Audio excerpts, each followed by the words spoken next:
अगर आप tax payer हैं और इनमें से किसी प्रदेश में रहते हैं या फिर वहां पर रह करके काम करते हैं तो मुबारक हो। आने वाले दिनों में आपके लिए टैक्स बढ़ सकते हैं या फिर अगर आपके लिए नहीं बढ़े तो आपकी आगे आने वाली पीढ़ी के लिए जरूर बढ़ सकते हैं। इन राज्यों में आते हैं पंजाब, राजस्थान, केरला, पश्चिम बंगाल, बिहार, आंध्र प्रदेश, झारखंड, मध्य प्रदेश, उत्तर प्रदेश और हरियाणा। मैं इन राज्यों के नाम आपसे क्यों ले रहा हूं? क्योंकि हाल फिलहाल में इन राज्यों के नाम लिए हैं रिजर्व बैंक ऑफ इंडिया ने। अगर हाल फिलहाल की डेटा की समझ लें तो इन राज्यों का state debt to GSDP ratio बहुत ज्यादा बढ़ चुका है। पंजाब जैसे प्रदेशों में तो ये 40% तक पहुंचने वाला है। रिजर्व बैंक के डेटा की माने तो ये सारे राज्य इस वक्त फाइनेंशियली स्ट्रेस्ड कैटेगरी में आते हैं और अगर इनके इंटरेस्ट पेमेंट में और देरी हुई तो ये डिफॉल्ट भी कर सकते हैं और इन पर बीमारू राज्य बनने का खतरा मंडरा सकता है। आपको मैं बता दूं कि 2011 में ये डेट टू जीएसडीपी रेशियो लगभग 2.5 से 3% तक रहता था, जो कि हेल्दी माना जाता था। लेकिन कोविड के दौरान बहुत सारा खर्चा करने की वजह से प्रदेश की सरकारों ने बहुत कर्जे ले लिए। दुनिया में कोई भी सरकार कर्जे के बगैर नहीं चलती। सरकार को हमेशा पैसे चाहिए होते हैं, जैसे कॉर्पोरेट्स को चाहिए होते हैं। और जब सरकारें कर्जे उठाती हैं बैंक से, बॉन्ड मार्केट से, इक्विटी मार्केट से, एफआईआई से, तो बहुत सारा पैसा मार्केट में रेज होता है। ये पैसा हाई इंटरेस्ट रेट पे लिया जाता है, लेकिन अगर इनका भुगतान टाइम पर नहीं किया जाए तो प्रदेश की सरकारें, देश की सरकारें या कहीं की भी सरकारें गहरे कर्जे में आ सकती हैं। और इसका भुगतान करता है कौन? वहां के सिटीजन्स, वहां के नागरिक। पर ऐसा क्या हुआ है कि प्रदेश की सरकारों को इतने कर्जे लेने पड़े हैं? खासकर इन प्रदेश की सरकारों को सबसे ऊपर आती हैं फ्रीबीज, मुफ्त की सेवाएं।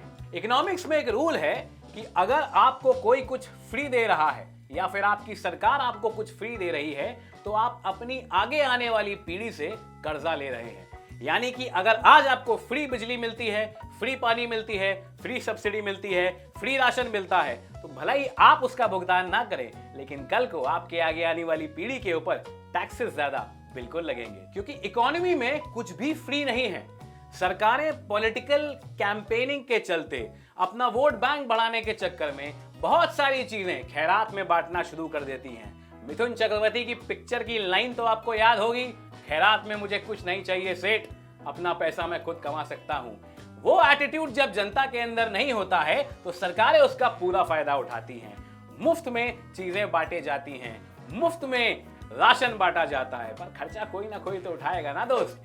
ये तो वही बात हो गई कि आप एक दिन स्टोर में पहुंचे जहां पे लिखा है आज सब कुछ फ्री है, लेकिन उस दिन स्टोर मैनेजर की तनख्वाह तो जाएगी, वहां पे काम करने वाले लोगों की तनख्वाह तो जाएगी, तो पैसा कौन देगा? आप तो दे नहीं रहे हैं, कहीं और से लिया जाएगा। तो यहाँ पर भी सरकारें शायद आज फ्री बांटने के चक्कर में आपसे आज पैसा ना ले, कल जरूर लेंगी, किसी और माध्यम से जरूर लेंगी। शायद आपकी आगे आने वाली पीढ़ी इसका भुगतान करे। अब आपके सामने मैं 2 टेबल के आंकड़े फेंकता हूं। पहली टेबल में हमारे सामने है state debt to GDP ratio, यानी कि आपकी सरकार का कर्जा उनकी आमदनी के मुकाबले। राजस्थान इस वक्त लगभग 40% पे बैठा हुआ है। ये एस्टिमेटेड आंकड़े हैं, यानी कि उनकी कमाई अगर 100 है तो 40 रुपए से अधिक लगभग उनके कर्जे उतारने में या फिर उन कर्जों पे इंटरेस्ट देने पर निकल जाते हैं। तो नेट आमदनी कितनी बची? सिर्फ 60 रुपए। अब ये 60 रुपए में आपका एजुकेशन फंड भी है, डेवलपमेंट फंड भी है, मंत्रियों की तनख्वाहें भी हैं, ब्यूरोक्रेट्स की तनख्वाहें भी हैं और सरकारी कामकाज भी हैं। वहीं पर केरला इस वक्त लगभग 38% डेट टू जीएसडीपी रेशियो पे बैठा है, मध्य प्रदेश 33, आंध्र 32, उत्तर प्रदेश 32.5, तमिलनाडु 27% वगैरह वगैरह। List is unending. अब ये रही दूसरी टेबल। इसमें आप गौर से देखिए फ्रीबीज सरकारों ने कितनी दी है। हर सरकार का इलेक्शन का प्लान होता है। वोट लेने के पहले जनता के पास पहुंच जाते हैं और बोलते हैं हम आपको फ्री लैपटॉप देंगे, फ्री बिजली देंगे, फ्री पानी देंगे, फ्री खाना देंगे, फ्री एमएसपी देंगे, फ्री बनियान तक दे देंगे। लेकिन दोस्त, इसका पैसा कौन निकालेगा? पैसा आप निकालेंगे, आज नहीं तो कल। ये देखिए आपके सामने लिस्ट है फ्रीबीज की।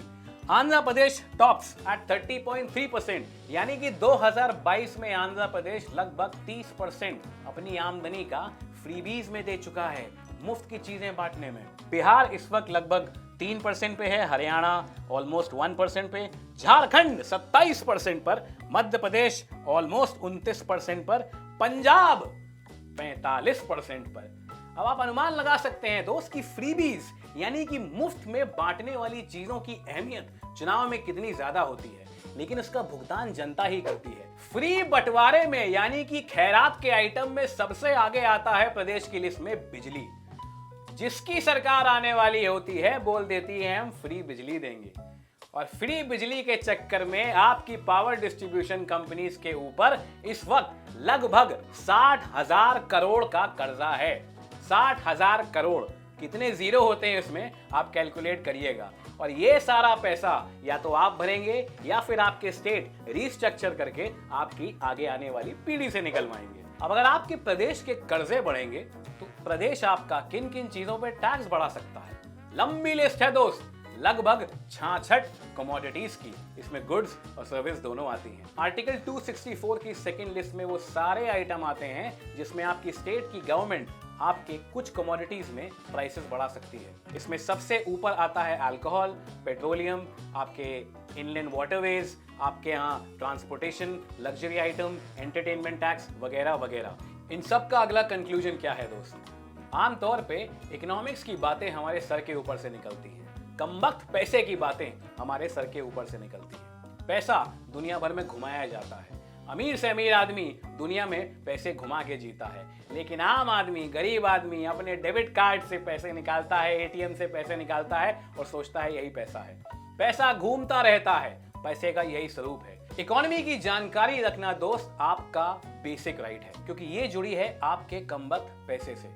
आपकी राज्य सरकार, आपकी नेशनल सरकार किन चीजों पे पैसा खर्चा कर रही है? आपको अगर सब्सिडी चाहिए तो एसेंशियल आइटम पे चाहिए या मूर्तियां बनवाने में चाहिए?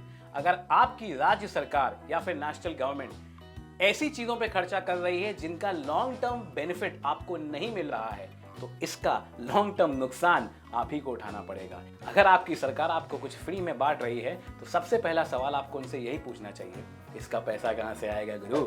अगर आपने इस एपिसोड से कुछ नया सीखा हो तो हमारे चैनल को लाइक करें, शेयर करें और ये एपिसोड उन लोगों तक पहुंचाएं जिनको मुफ्त में खाने की आदत बहुत है ठाकुर।